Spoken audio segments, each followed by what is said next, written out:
ഈ ഭൂമിയും ആകാശവുമൊക്കെ അടുത്ത് അട്ടിമറിയും എന്ന് വിശ്വസിക്കുന്ന ഒരു സാധുവായ മനുഷ്യനാണ് ഞാൻ. ഇനി വല്ലാതെ മുന്നോട്ട് ഒരിക്കലും പോകൂല. ഇത് എല്ലാവർക്കും ഇപ്പോൾ ബോധ്യപ്പെടുകയും ചെയ്തു. അത് ബോധ്യപ്പെടാത്ത ആളുകൾ വെസ്റ്റേൺ സൊസൈറ്റിയുമായി, western society, western culture, western മതങ്ങൾ, വെസ്റ്റേൺ ചതികൾ അവരെ ചതിച്ചതുകൊണ്ടാണ്. ഇപ്പോൾ ആസ്ട്രോഫിസിക്സിൽ ചരിത്രം കണ്ട് കാൾ സാഗൻ 997 മരിച്ചു. കാൾ സാഗന് ശേഷം ആസ്ട്രോഫിസിക്സ് ജീനിയസ് കഴിഞ്ഞ മാസം മരിച്ച സ്റ്റീഫൻ ഹോക്കിൻസ്. അദ്ദേഹത്തിൻ്റെ ദി ലാസ്റ്റ് സ്റ്റേറ്റ്മെൻ്റ് എന്താണെന്നറിയാം? അദ്ദേഹം പറഞ്ഞത് ഈ ഭൂമിയിൽ ഇനി മനുഷ്യൻ 100 വർഷത്തേക്കാൾ കൂടുതൽ ജീവിക്കൂലാണ്. മനസ്സിലായില്ല. കോപ്പർനിക്കസിനേക്കാളും ഗലീലിയോനേക്കാളും ഒരുപക്ഷെ കാൾ സാഗനേക്കാൾ പോലും ജീനിയസാണ് സ്റ്റീഫൻ ഹോക്കിൻസ്. അദ്ദേഹത്തിൻ്റെ ലാസ്റ്റ് സ്റ്റേറ്റ്മെൻ്റാണ് എന്ത്? ഈ ഭൂമിയിൽ ഇനി മനുഷ്യൻ ഒരു കാരണവശാലും 100 വർഷത്തേക്കാൾ കൂടുതൽ ജീവിക്കേയില്ല. നമ്മൾ വളരെ ചിന്തിക്കണം. ഞാൻ സ്റ്റീഫൻ ഹോക്കിങ്സ് പറഞ്ഞത് ശരിയോ തെറ്റോ എന്നുള്ളതല്ല എൻ്റെ വാദം. മുത്ത് മുഹമ്മദ് മുസ്തഫ സല്ലല്ലാഹു അലൈഹി വസല്ലമ തങ്ങൾ ഇതിന് സമാനമായ ധാരാളം കാര്യങ്ങൾ പറഞ്ഞു വെച്ചിട്ടുണ്ട്. നമ്മളെ മുന്നിൽ അതെല്ലാം ഉണ്ട്. ഷാമിൽ ഫിത്നകൾ നടക്കുമെന്ന് മുഹമ്മദ് മുസ്തഫ. ഷാമിലെ ഫിത്ന എന്ന് പറഞ്ഞാൽ ഭയാനകമായിരിക്കും. എന്താണ് ഈ ഷാമിലെ ഫിത്നയുടെ അടിസ്ഥാനം? ഷാമിലെ ഫിത്നയുടെ അടിസ്ഥാനം ചതിയാണ്. ലോകം എന്ന് പറഞ്ഞാൽ എന്നും ഒരു ചതിയിലാണ്. ആരുടെ ചതി? ജൂതന്മാരുടെയും ചതി.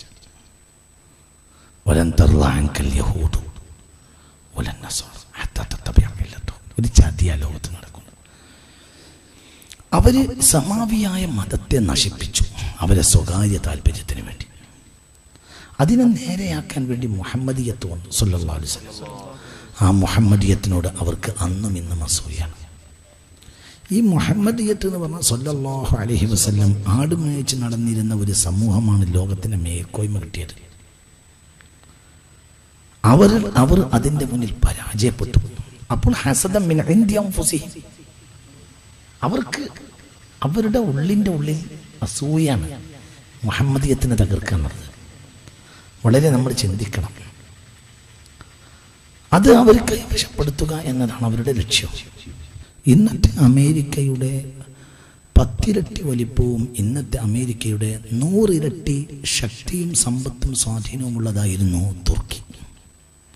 ഇന്നത്തെ അമേരിക്കയുടെ 10 ഇരട്ടി വിസ്തൃതിയും ഇന്നത്തെ അമേരിക്കയുടെ 100 ഇരട്ടി ശക്തിയും സമ്പത്തും സ്വാധീനവും ആൾബലവും എല്ലാം ഉള്ള രാജ്യമായിരുന്നു തുർക്കി. ആ തുർക്കിയെ നശിപ്പിക്കാൻ വേണ്ടിയാണ് 1-ാം ലോക മഹായുദ്ധം ഉണ്ടാക്കിയത്. തുർക്കി നശിച്ചു. തുർക്കിയിൽ മാത്രം 1-ാം ലോക മഹായുദ്ധത്തിൽ അമേരിക്കയും ബ്രിട്ടനും ചൈനയും റഷ്യയും ഫ്രാൻസും പിന്നെ മുസ്ലിം സമുദായത്തിൽപ്പെട്ട ഒരു വിഭാഗം ആളുകൾ ദർഇയാക്കൾ, വഹാബികൾ എന്ന അമേരിക്കയുടെയും ബ്രിട്ടൻ്റെയും കൂടെ നിന്നാണ് 1-ാം ലോക മഹായുദ്ധം നടത്തിയത്. അവർ എല്ലാവരും തുർക്കിയിൽ മാത്രം മുസ്ലിമീങ്ങളെ 1-ാം ലോക മഹായുദ്ധത്തിൽ കൊന്നത് 50 ലക്ഷം ആളുകളെയാണ്. 8 ലക്ഷം സോൾജിയേഴ്സിനെയും 42 ലക്ഷം സിവിലിയന്മാരെയും 1-ാം ലോക മഹായുദ്ധത്തിൽ കൊലപ്പെടുത്തി. എന്നിട്ട് ഏഷ്യയും ആഫ്രിക്കയും യൂറോപ്പും നീണ്ടുകിടന്നിരുന്ന തുർക്കിയുടെ വിസ്തൃതമായ ഭൂഭാഗങ്ങൾ വെട്ടി കഷ്ണങ്ങളാക്കി അവർ മുസ്ലിം സമുദായത്തിനിടയിൽ പാവ സർക്കാരുകളെ കുടിയിരുത്തി. ആ പാവ സർക്കാരുകൾ ഇവരുടെ ആശ്രിതരായി നിലനിൽക്കാനുള്ള കരാറുകളും ഉണ്ടാക്കി. അവർക്കിടയിൽ ഒരുതരം അതിർത്തിയുടെയും മുസ്ലിം ലോകത്തിന് പരിചയമില്ലാത്ത ഒരുതരം ദേശീയ വൈരത്തിൻ്റെയും വിത്ത് പാവുകയും ചെയ്തു. ഏറ്റവും പ്രധാനപ്പെട്ട മണ്ണായിരുന്നു ജെറൂസലേമിനെ ബ്രിട്ടൻ തന്നെ കൈവശം വെച്ചു. 1917 1-ാം ലോക മഹായുദ്ധം അവസാനിച്ചപ്പോൾ ബ്രിട്ടൻ കൈവശപ്പെടുത്ത ഭൂമിയിലേക്ക് ലോകത്തിൻ്റെ നാനാഭാഗത്തു നിന്നും അവർ ജൂതന്മാരെ എത്തിക്കുകയും 2-ാം ലോക മഹായുദ്ധം 1946 അവസാനിച്ചതിന് ശേഷം 1947 ലീഗ് ഓഫ് നേഷൻസിന് പകരം UN വന്നു. UN ഡിക്ലെയർ ചെയ്തു. അമേരിക്കയും ബ്രിട്ടനും പിന്നെ UN അംഗീകരിച്ചു. എന്തിനെ? ഇസ്രായേൽ രാഷ്ട്രത്തെ. ഇത് ലോകത്ത് നടന്നുകൊണ്ടിരിക്കുന്ന ഒരു ചതിയുടെ ഭാഗമാണ്. ആ ചതിയാണ് ഇന്ന് നീണ്ട് ഷാമിലെ നാശത്തിലെത്തിയിരുന്നത്. ഷാമിനെ ആക്ഷേപിക്കരുത്. ലാ തസുബ്ബു അഹ്ല ഷാം ഫഇന്നഹാ അർളു ഖിയറത്തില്ല. ഭൂമിയിലെ ഏറ്റവും നല്ല ആളുകളുടെ നാട് ഷാമാണ്. ഷാമികളെ കുറ്റം പറയരുതെന്ന് മുഹമ്മദ് മുസ്തഫ സ്വല്ലല്ലാഹു അലൈഹി വസല്ലം. ആ ഷാമാണ് ഇന്ന് തകർന്നിട്ടുള്ളത്. ഗൗത്ത എന്ന പ്രദേശത്തെക്കുറിച്ച് മുത്ത് മുഹമ്മദ് മുസ്തഫ തങ്ങൾ പറയുന്ന രംഗമുണ്ട്. ഗൗത്ത ചരിത്രത്തിൽ ഗൗത്തയിൽ വലിയ യുദ്ധം നടന്നു കഴിഞ്ഞ മാസം. ഈ ഗൗത്ത എന്ന നാടിനെ പറ്റി മുത്തനബി പറയുന്ന ഹദീസുകൾ കാണാം. താരിഖ് ദിമഷ്കിലും മറ്റും ഹദീസ് കാണുന്നുണ്ട്. വേറെ ഒരുപാട് സ്ഥലത്തെ ഹദീസ് കാണുന്നുണ്ട്. അബൂദാവൂദിലുമുണ്ട്. മുത്ത് മുഹമ്മദ് മുസ്തഫ സ്വല്ലല്ലാഹു അലൈഹി വസല്ലം തങ്ങൾ പറയുകയാണ്, ഒരു കാലഘട്ടത്തിൽ ഗൗത്തയിലേക്ക് ഷാമികൾ അഭയം തേടുന്ന ഒരു കാലം വരും. അപ്പോൾ സ്വഹാബികൾ ചോദിച്ചു, നബിയെ, ഗൗത്ത എന്ന പ്രദേശത്ത് എല്ലാവർക്കും ഒതുങ്ങി നിൽക്കാൻ കഴിയുമോ? അപ്പോൾ പറഞ്ഞു, വഹിയ തത്തസിഉ ബിൽ മുസ്ലിമീന കമാ യത്തസിഉ റഹ്മു ബിൽ വലദ്. ഗർഭപാത്രത്തിൽ കുട്ടി വളരുന്നതിനനുസരിച്ച് ഗർഭപാത്രം വലുതായി കൊടുക്കുന്നത് പോലെ ഷാമിലെ ജനങ്ങൾ മുഴുവനും ഗൗത്തയിൽ വരുമ്പോൾ ഗൗത്ത വലുതായി കൊടുക്കുമെന്ന് മുഹമ്മദ് മുസ്തഫ. ഇതൊക്കെ നടക്കാനുള്ളതാണ്. അവ്വലുഹാ ലഅബു സ്ബിയാൻ, അതിൽ പുള്ളൊരു കടിയിൽ നിന്ന് തുടങ്ങും. പിന്നെ നിർത്തിനടോ എന്ന് പറയാൻ ലോകത്തിലാളില്ലാതെ വരും എന്ന് മുഹമ്മദ് മുസ്തഫ. 2011 ഇത് തുടങ്ങുന്നത് ഒരു സംഘം സ്കൂൾ വിദ്യാർത്ഥികൾ ചുമരേറ്റ് നടത്തിയതാണ്. അന്ന് 2,08,00,000 ആളുകളാണ് സിറിയയിലെ ജനസംഖ്യ. ഇന്ന് അതിൽ 1,60,00,000 ആളുകളെയും കാണാനില്ല. മനസ്സിലാവുന്നില്ലേ പറഞ്ഞത്? ഇതൊക്കെ ലോകത്ത് നടന്നുകൊണ്ടിരിക്കുന്ന ചതികളാണ്. ഇതിൽ നമുക്കെന്താ ചെയ്യാൻ കഴിയാൻ? നമുക്കൊന്നും ചെയ്യേണ്ടതില്ല.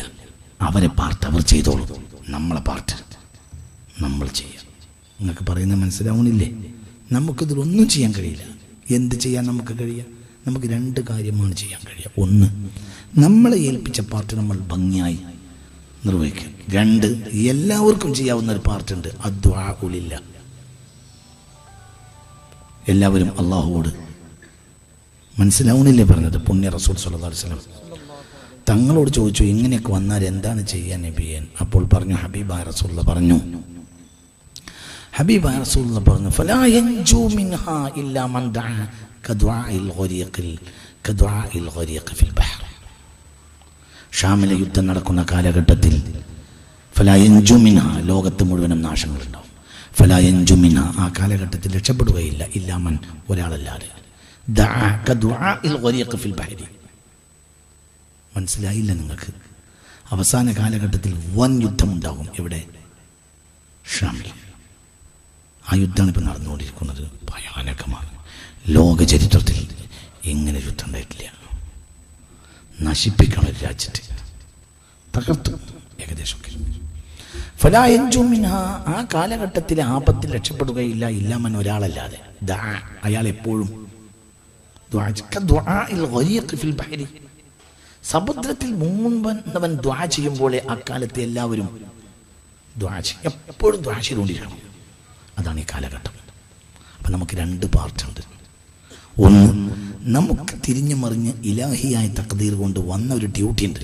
അതിലിപ്പോൾ പള്ളി കമ്മിറ്റി മെമ്പറായിരിക്കും, അതുകൊണ്ട് ഡ്യൂട്ടിയാണ്. ചിലപ്പോൾ അത് ഹിഫ്ദുൽ ഖുർആന്റെ കമ്മിറ്റിക്കാരനായിരിക്കും.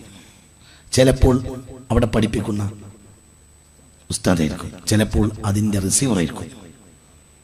ചിലപ്പോൾ അതിന് ദാനം ചെയ്യാൻ നിഅമത്തുള്ള ഒരു സമ്പന്നനായിരിക്കും. ചിലപ്പോൾ അവിടെ പഠിക്കുന്ന വിദ്യാർത്ഥിയായിരിക്കും. ചിലപ്പോൾ അവിടുത്തെ കിച്ചൺ ജോലി ചെയ്യുന്ന സാധാരണക്കാരനായിരിക്കും. ഇവർക്കൊക്കെ പാർട്ടുണ്ട്. ഉള്ളി അരിയുന്നവൻ്റെ പാർട്ടി പറഞ്ഞതുപോലെ. ഇവരെല്ലാം എന്താ ചെയ്യേണ്ടത്? അവരവരുടെ ഡ്യൂട്ടി അവർ അള്ളാഹ്ക്ക് വേണ്ടി. മനസ്സിലായില്ലേ?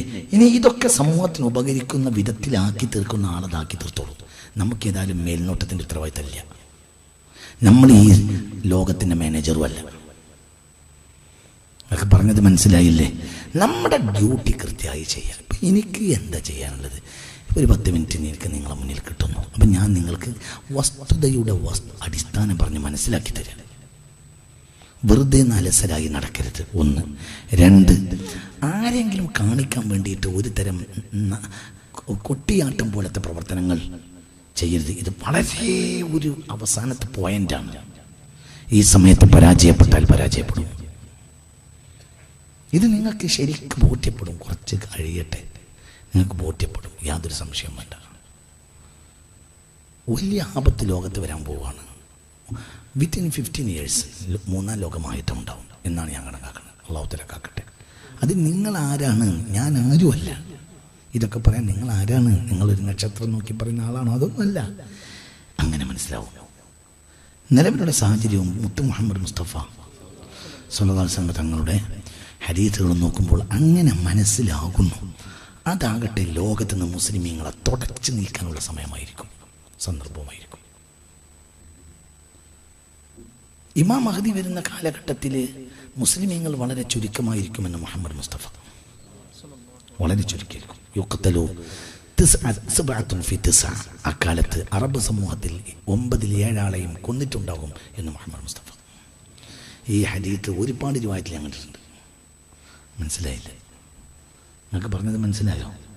9 അറബികളിൽ അന്ന് അറബികൾ എവിടെയിരിക്കും നബിയെ എന്ന് ചോദിക്കുന്നത്. അപ്പോൾ പറയുന്ന മറുപടിയാണ് അന്ന് അറബികൾ വളരെ കുറവായിരിക്കും. 9-7 പറ കൊല ചെയ്യപ്പെടും.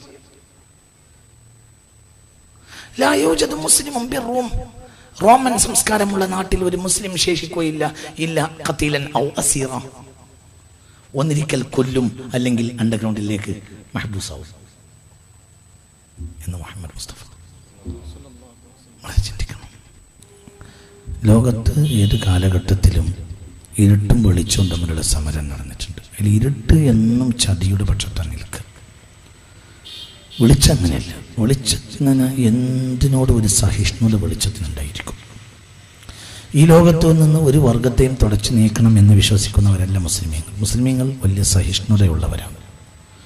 മദീന പള്ളിയിൽ വന്ന പാത്രിയാർക്കീസുമാർ മുത്ത് മുഹമ്മദ് മുസ്തഫ തങ്ങളോട് തർക്കിക്കാൻ വന്നിട്ട് കൂടി അവർക്ക് വേണ്ടി മദീന പള്ളിയുടെ ഒരു സൈഡിൽ ആരാധനയ്ക്ക് നേരമായപ്പോൾ അവർക്ക് വിട്ടുകൊടുത്തു എന്ന് സീറത്ത് ഇബ്നു ഹിശാം രേഖപ്പെടുത്തിയിട്ടുണ്ട്. മുത്ത് മുഹമ്മദ് മുസ്തഫ സ്വല്ലല്ലാഹു അലൈഹി വസല്ലം അങ്ങനെ ചെയ്തു. അതായത് അത്ര വലിയ സഹിഷ്ണുതയാണ്.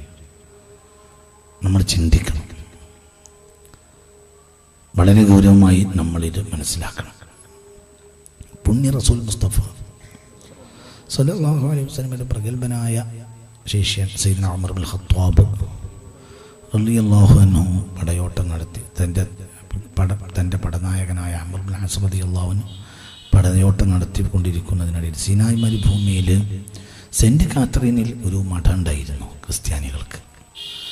ആ വഴിയിൽ അംർ ഇബ്നുൽ ആസ് റളിയല്ലാഹു അൻഹുവിൻ്റെ പടനായി പോവാണ്.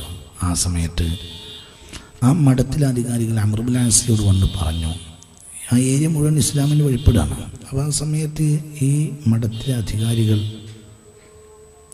വന്നിട്ട് മഹാനായ അംർ ഇബ്നുൽ ആസ് റളിയല്ലാഹു അൻഹുവിനോട് പറയാണ്, എന്ത് നിങ്ങളുടെ പിൻഗാമികളാരെങ്കിലും ഞങ്ങളുടെ ഈ ക്രിസ്തീയ മഠത്തെ ആക്രമിച്ചാലോ? എന്നിട്ട് പോലും മഹാനായ അംർ ഇബ്നുൽ ആസ് റളിയല്ലാഹു അൻഹു എന്തിരുന്നറിയോ? തൻ്റെ പട്ടാളത്തിൽ നിന്ന് കരുത്തുറ്റ ഒരാളെ അവർക്ക് പാറാവുകാരനായി നിർത്തി കൊടുത്തു. ഈ ക്രിസ്തീയ മഠത്തിന് ഉമർ ഇബ്നുൽ ഖത്താബിൻ്റെ കൽപ്പന പ്രകാരം മഠത്തിന് പാറാവായി നിർത്തി കൊടുത്തു.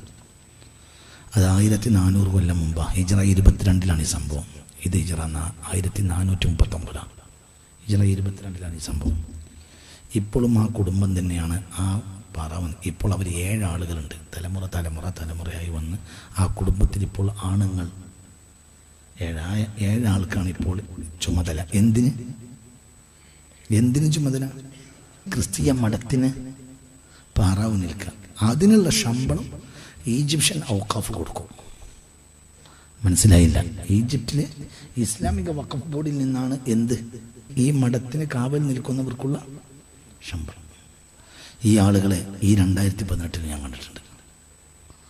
റബ്ബിൻ്റെ സഹായത്താൽ ഞാൻ ഇടയ്ക്കിടെ ഈജിപ്തിലും മറ്റൊക്കെ പോകാറുണ്ട്. ഈ വർഷം ഞാൻ അവരെ കണ്ടിട്ടുണ്ട്. ഇത് ഇസ്ലാമിൻ്റെ സഹിഷ്ണുതയാണ്.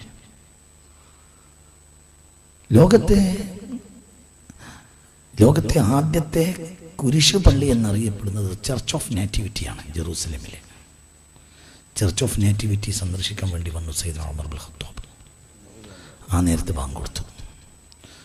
അപ്പോൾ നിസ്കരിക്കാൻ പറഞ്ഞു. അപ്പോൾ അവരവിടെ നിസ്കരിച്ചില്ല. ചർച്ച് ഓഫ് നേറ്റിവിറ്റി എന്നാൽ ചർച്ച് ഓഫ് നേറ്റിവിറ്റി എന്നത് AD 324 കോൺസ്റ്റാന്റിൻ ചക്രവർത്തിയുടെ അമ്മ ഹെലാനയാണ് ഉണ്ടാക്കിയത്. AD 324 കോൺസ്റ്റാന്റിൻ ചക്രവർത്തിയുടെ അമ്മ. Konstantin ചക്രവർത്തിയാണ് Bible മാറ്റിമറിച്ചത്. ബൈബിളിലേക്ക് ഷിർക്കിൻ്റെ സിമ്പലുകളെല്ലാം കടത്തിക്കൂട്ടിയത് കോൺസ്റ്റാന്റൈനാണ്. കോൺസ്റ്റാന്റൈൻ്റെ അമ്മയാണ് ചരിത്രത്തിൽ ആദ്യമായി കുരിശ് കൊണ്ടുവരുന്നത്. AD 324 അവരുണ്ടാക്കിയ ആദ്യത്തെ ഷിർക്കിൻ്റെ കുരിശ് പള്ളിയാണ് ഏത് ചർച്ച് ഓഫ് നേറ്റിവിറ്റി. ഈ ചർച്ച് ഓഫ് നേറ്റിവിറ്റിയെ സന്ദർശിക്കാണ് ആര്? ഹിജ്റ 22 സയ്യിദ്ന ഉമർ ഇബ്നുൽ ഖത്താബ്. ആ സമയത്ത് നിസ്കരിക്കാൻ പറഞ്ഞു, നിസ്കരിച്ചില്ല. അവിടെ നിസ്കരിച്ചോളൂ എന്ന് പറഞ്ഞു. അതേ സമയത്ത് നമ്മളെ പള്ളിയുടെ സൈഡ് നിസ്കരിക്കണം. അവരെ ആരാധനക്ക് അവർക്ക് വിട്ടുകൊടുത്തത് അത് കണ്ട ഉമർ ഇബ്നുൽ ഖത്താബ് റളിയല്ലാഹു അൻഹു ഈ സ്ഥലത്ത് നിസ്കരിച്ചില്ല. എന്താ കാരണം എന്ന് വെച്ചാൽ പറഞ്ഞു, പിൽക്കാലഘട്ടത്തിൽ ഉമറിൻ്റെ മസ്ജിദ് എന്ന പേരിൽ ആരെങ്കിലും ഈ ഒരു ദേവാലയത്തിൻ്റെ ഒരു ഭാഗത്തിന് അവകാശവാദം ഉന്നയിച്ചാലോ എന്ന് പറഞ്ഞ് നേരെ പുറത്തൊരു പാറയുണ്ട്. ആ പാറപ്പുറത്ത് വന്ന് നിസ്കരിച്ച്. ആ പാറപ്പുറത്ത് പിന്നീട് നൂറ്റാണ്ടുകൾ കഴിഞ്ഞ മുസ്ലിമീങ്ങൾ പള്ളി ഉണ്ടാക്കിയതാണ് മസ്ജിദ് ഉമർ. മനസ്സിലായില്ല? പറഞ്ഞതുപോലെ സംഭവിച്ചു, പക്ഷെ അത് എവിടെയല്ല മനസ്സിലായില്ല. ഉമർ നിസ്കരിച്ച സ്ഥലം എന്ന പേരിൽ പിൽക്കാലത്ത് മുസ്ലിമീങ്ങൾ എന്ത് ചെയ്തു? ആ പാറപ്പുറത്ത് പള്ളി ഉണ്ടാക്കി. ഇത് രണ്ടിൻ്റെയും ഇടയിൽ ഏകദേശം ഒരു 200 മീറ്ററാണ് അകലം. പള്ളിക്ക് പൂർണ്ണമായി, ചർച്ചിന് പൂർണ്ണമായി പുറത്ത്. ഇതാണ് മുസ്ലിമീങ്ങൾ.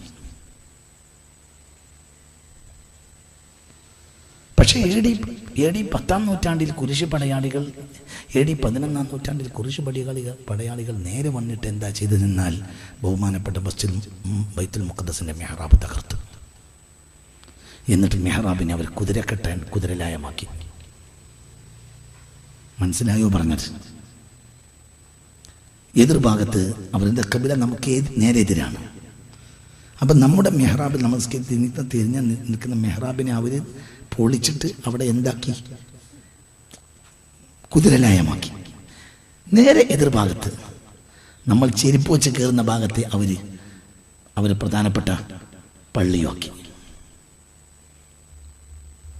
AD 1199 ആ പള്ളി പിന്നെ തിരിച്ചു പിടിക്കുന്നത് AD 1187 സുൽത്താൻ സലാഹുദ്ദീനാണ് റഹ്മത്തുള്ളാഹി അലൈഹി. മനസ്സിലാവണില്ലേ പറഞ്ഞത്?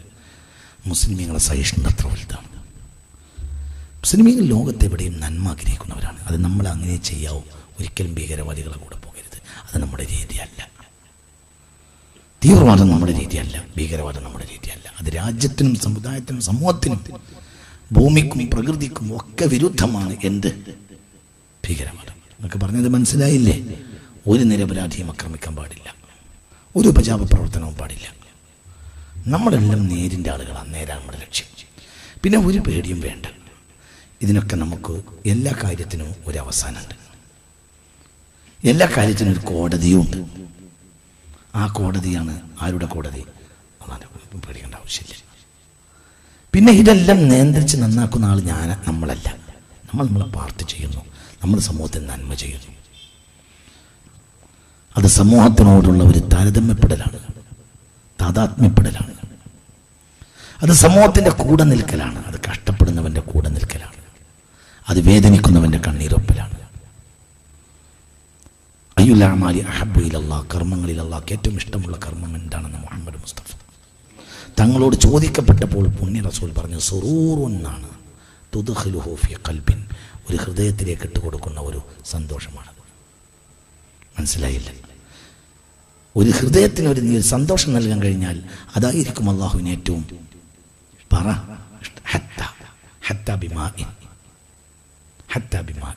ഒരു തുള്ളി വെള്ളം അതിൽ നായക്കൊഴിച്ചു കൊടുത്തു. അതുകൊണ്ട് വേശ്യ രക്ഷപ്പെട്ടു, സ്വർഗസ്ഥയായി എന്ന് മുഹമ്മദ് മുസ്തഫ. അതേ സമയത്ത് സാഹിദത്തായ പെണ്ണ് പൂച്ചയെ കെട്ടിട്ടതിൻ്റെ പേരിൽ നരകസ്ഥയായ കാര്യവും പുണ്യ റസൂൽ പറഞ്ഞു. എന്തുകൊണ്ട്? എല്ലാ ആരാധനകളുടെയും മർമ്മം കാരുണ്യമാണ്, സ്നേഹമാണ്. വലിയ തെരഞ്ഞെടുപ്പ് വരാൻ പോവുകയാണ്. അതിൻ്റെ സമയം ആയിക്കഴിഞ്ഞിരിക്കുന്നു.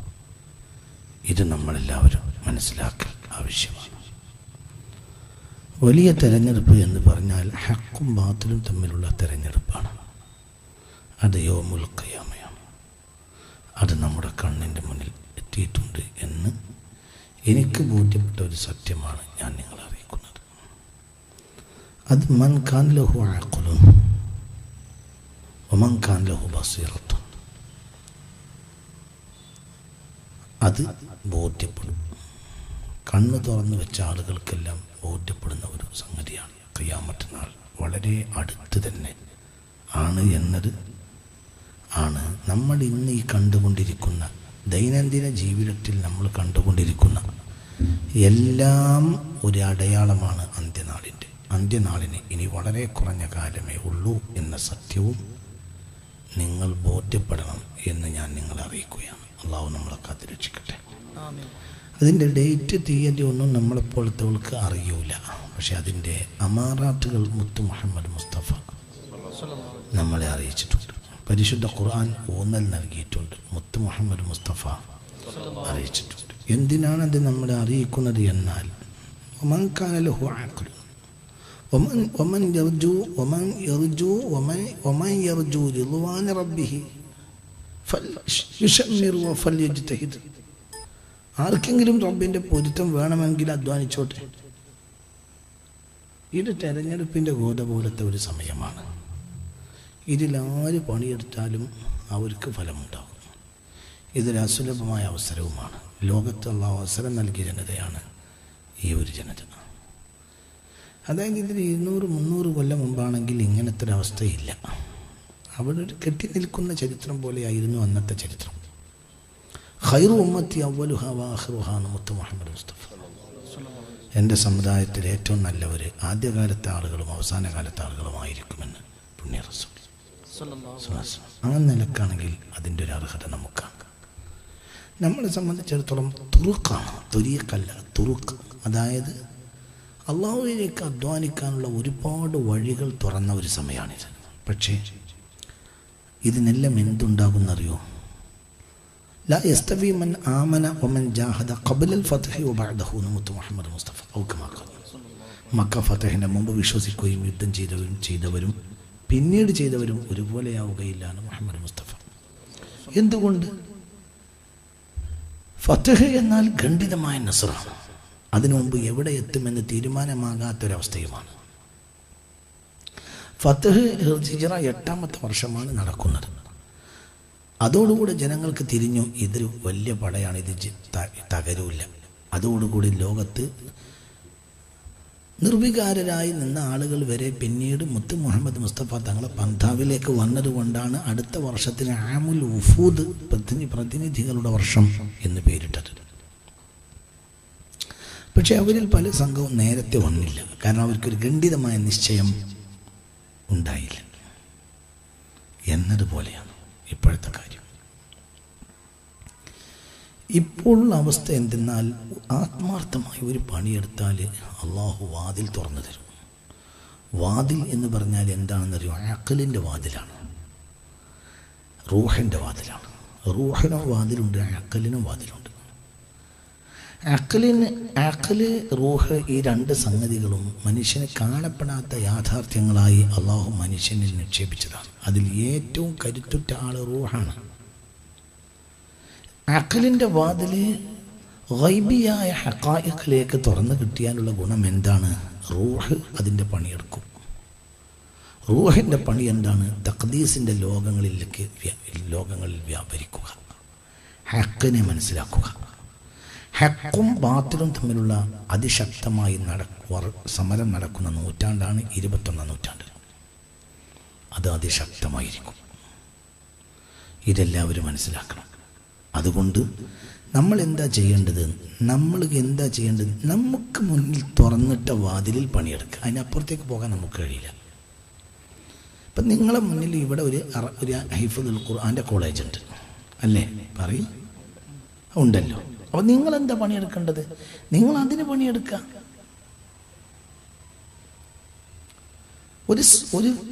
ഒരു കർമ്മസജ്ജമായ സൊസൈറ്റി എന്ന് പറഞ്ഞാൽ ഒരു കല്യാണം പോലെയാണ്. കല്യാണത്തിൽ ഒരാളെ ഉത്തരവാദിത്വം കസേര പോലെയുള്ള സാധനങ്ങൾ എത്തിച്ച് അത് നിരത്തുക എന്നുള്ളതായിരിക്കും. വേറൊരാൾ ഉത്തരവാദിത്തം റിസപ്ഷനിൽ പിന്നെ ഒരു വെൽക്കം കോൾ കൊടുക്കുക, വെൽക്കം ഡ്രിങ്ക് കൊടുത്ത് ആളുകളെ സ്വീകരിക്കുക എന്നതായിരിക്കും. വേറൊരാളെ ഉത്തരവാദിത്തം ആണുങ്ങളുടെയും പെണ്ണുങ്ങളുടെയും ഒക്കെ ഭക്ഷണം കൊടുക്കുന്ന അതിൻ്റെ ഏരിയകളൊക്കെ കൃത്യമല്ലെന്ന് നോക്കുകയായിരിക്കും. വേറെ ആളുകൾ ഭക്ഷണത്തിൽ മുഴുകും. ആ ഭക്ഷണം ഉണ്ടാക്കുന്ന ഒരു 1000, 1500, 2000 ഒക്കെ ആളുകൾ വരുന്നൊരു കല്യാണത്തിന് ഭക്ഷണം ഉണ്ടാക്കുന്ന ആളുകൾ ഓരോരുത്തർക്കും വിവിധ പാർട്ടികളായിരിക്കും. ഒരാൾക്ക് ഉള്ളി ഇങ്ങനെ വെട്ടുന്ന പണിയായിരിക്കും, ഒരാൾക്ക് ഇറച്ചി കഴുകുന്ന പണിയായിരിക്കും, വേറൊരാൾക്ക് ഇറച്ചി തിളപ്പിക്കുന്ന പണിയായിരിക്കും, വേറൊരാൾക്ക് അരി കഴുകുന്ന പണിയായിരിക്കും, വേറെ ആളുകൾക്ക് മസാല പൊടിക്കുന്ന പണിയായിരിക്കും. ആ മസാല പൊടിക്കുന്നവനെ അതേ ചെയ്യേണ്ടതുള്ളൂ, അരി കഴുകുന്നവന് അതേ ചെയ്യേണ്ടതുള്ളൂ, ഇറച്ചി കഴുകുന്നവന് അതേ ബാക്കിയുള്ള സംഗതികൾ എല്ലാത്തിനും ആളുണ്ട്, അവരവർ ചെയ്തുകൊണ്ടേയിരിക്കും. ഇതിൻ്റെ മേൽനോട്ടത്തിൽ ചിലപ്പോൾ 1, 2 ആളുകളുണ്ടാവും. ഇതിൻ്റെ ചേരുവകൾ ഇടയ്ക്ക് അവർ ഒന്നും പ്രത്യക്ഷത്തിൽ ചെയ്യൂല, പക്ഷെ എല്ലാം അവരുടെ ഉത്തരവാദിത്തത്തിലായിരിക്കും.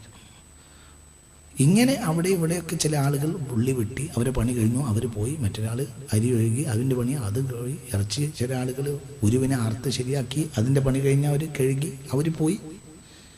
11 മണിക്ക് ഈ ആളുകളൊക്കെ തിരിച്ചു വരുമ്പോൾ ഇവിടെ ഭംഗിയായി ബിരിയാണി ആയിട്ടുണ്ടാവും.